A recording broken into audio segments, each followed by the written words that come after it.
దాన్ని ఎంతో ముందుగా తీసుకొని పోతుంది అమ్మగారు.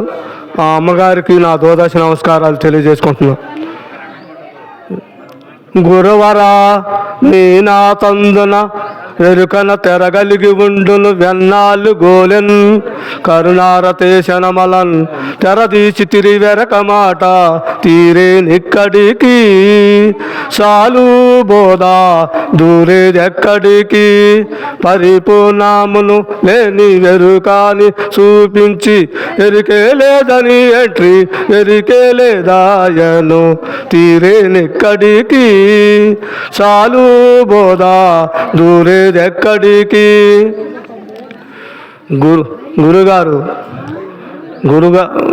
గురువరా మీనా సందున ఎరుకను తెరగలిగి ఉండును వెన్నాళ్ళు గోలెన్ కరుణా కటాక్షంతో నాయన గురుదేవా నేను ఎరకలో అజ్ఞానంలో ఉన్న నా తెర తీశారు నాయన గురుదేవా. నా అజ్ఞానాన్ని తొలగించారు. మీ కరుణ కటాక్షం కలిగి నా ఎరుకనే తెరగని తొలగించారు నాయన. తీరేనెక్కడికి చాలు బోధా దూరేది ఎక్కడికి. నాయన నువ్వు చెప్పిన ప్రతి ఒక్క నువ్వు నన్ను సూచన కాడ నుంచి కూడా నన్ను ఎంతో నెమ్మదిగా నన్ను నేర్పుకుంటా వచ్చును. నా అజ్ఞానాన్ని తొలగించను నాయన. తీరిపోయింది నాయన. పరిపూర్ణమును లేని వెరకాని చూపించి పరిపూర్ణం అంటే ఎటిదో ఎరుకంటే ఎటిదో ఆ పరిపూర్ణాన్ని తొలగించి నాకు ఆ పరిపూర్ణాన్ని ఎరిగించారు నాయన. ఆ పరిపూర్ణాన్ని ఎరిగించారు నాయన. ఇదా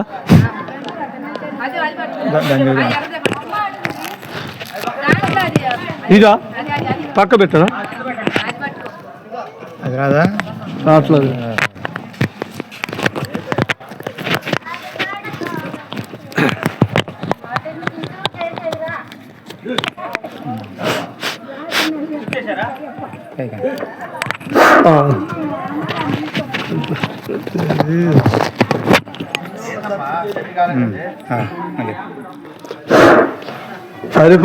పరిపూర్ణం అంటే శబ్ద స్పర్శ రూప రస గంధాలు లేకుండా ఉన్నది ఏదైతే ఉన్నదో అది పరిపూర్ణం నాయన. ఎరుకంటే శబ్ద స్పర్శ రూప రస గంధాలు కలిగి ఉన్నది. ఇదంతా శబ్ద స్పర్శ రూపాలతో ఉన్నది ఈ ఎరక స్వరూపం నాయన. ఈ ఎరక ఎప్పటికీ ఉండేది కాదు. ఇది ఒక నాటికి నశించిపోయేదే కానీ ఆ పరిపూర్ణమే సత్యమైనది నాయన అని ఆ గురుగారు ఆ శిష్యుడికి తెలియజేస్తున్నారు. ఎట్లంటే దారిని కొంత జరించి విసారించి తినిగాలి ఈ విసారణ నేనెవ్వరు చెప్పగా వినలేదారయ మీ నోట విన్నానయ్యా గురుమూర్తి నా తరమా నుతి జయ్యా మీ కీర్తి సారాస నయన పోరారి నీరాజ బృందాకర ముకులైన నేరారు మిమోదలియా అయ్యా గురుమూర్తి నా తరమా నుతి జయ్యా నీ కీర్తి. నాయన గురుదేవ ధరణి అంటే ఈ ధరణిలో ఈ భూమండలంలో నేను ఎక్కడెక్కడో వెతికి చూసిన ఇటువంటి విచారణ ఏ ఒక్కరూ చెప్పలేదు నాయన గురుదేవా. నీ నోటనే విన్నాను నాయన గురుదేవా. నా తరవా నాయన మిమ్మల్ని కీర్తించడానికి మీ గొప్పతనం చెప్పాలంటే నేనెంత నాయన. ఈ ఎందరో బ్రహ్మ విష్ణు ఈశ్వరుడు ఏళ్ళ వల్లే కాలేదు. నేనెంత నాయన.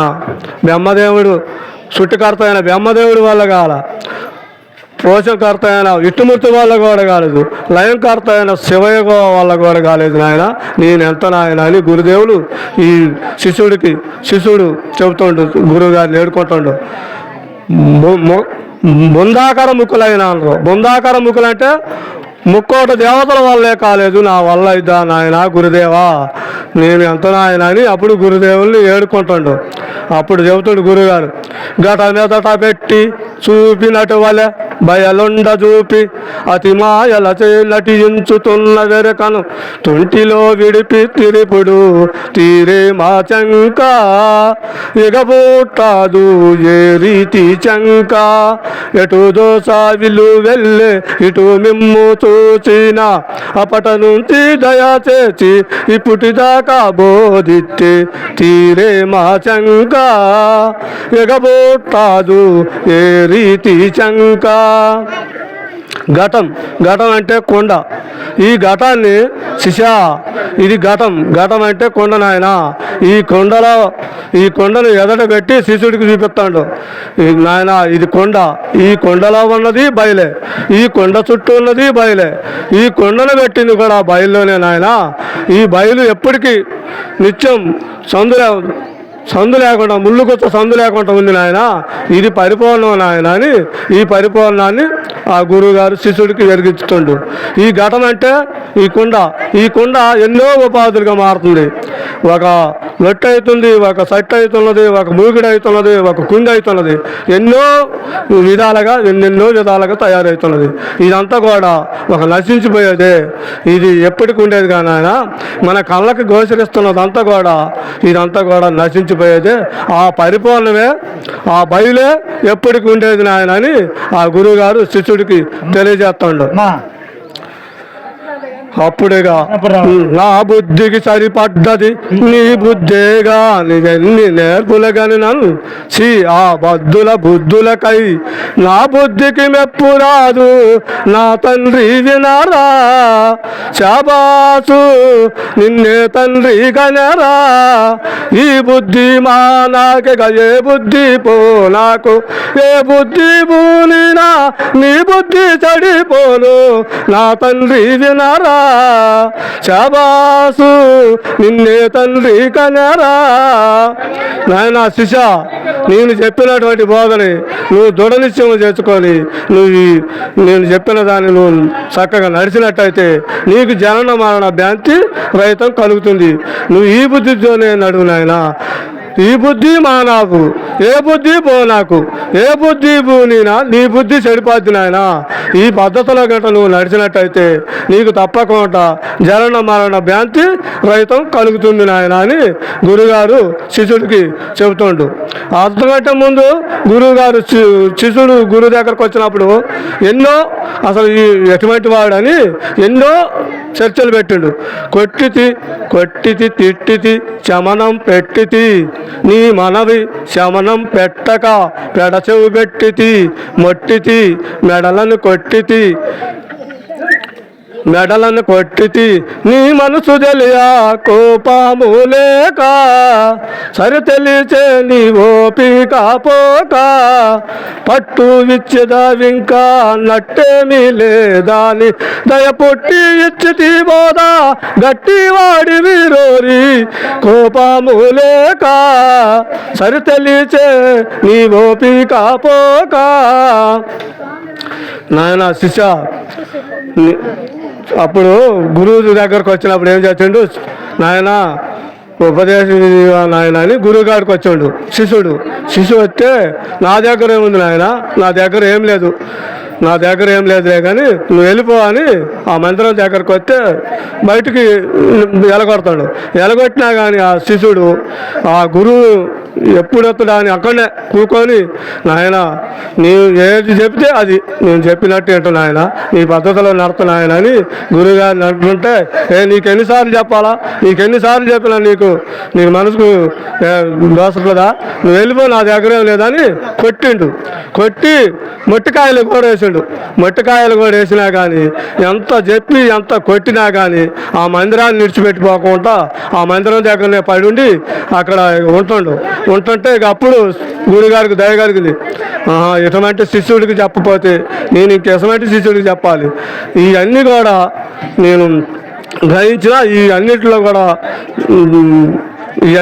కూడా మంచిగా ఓర్చుకుంటూ ఈ పద్ధతిలో నడిచిన వాళ్ళకే ఇవ్వాలి కానీ ఇంకొక పద్ధతిలో నడిచిన వాళ్ళకి ఇవ్వకూడదని ఇంక అప్పుడు శిష్యులు దగ్గర తీసి, నాయన శిష్య నేను ఇవన్నీ కూడా నిన్ను ఎందుకు పెట్టానంటే నువ్వు ఎట్లుంటావో నువ్వు ఎట్టాటి వాడువో అని నీ అన్ని పద్ధతులు నాకు నచ్చాలా చూడాలని నేను అన్నీ చేశాను ఆయన. నువ్వు ఎంత ఓపికత్తుడురా నాయన శిష, నువ్వు ఎంత ఓపికంగా తిరుగుతున్నావు.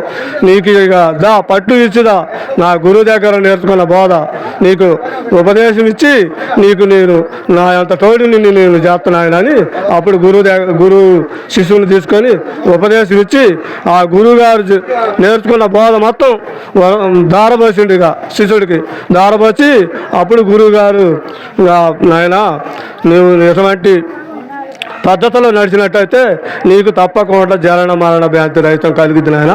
ఈ పద్ధతిలోనే నడు, ఈ పద్ధతి తప్పకోకుండా ఉండబాకు నాయన, ఈ పద్ధతిలో ఉండి ఇది చేసుకుంటా పోనాయన అన్నాడు.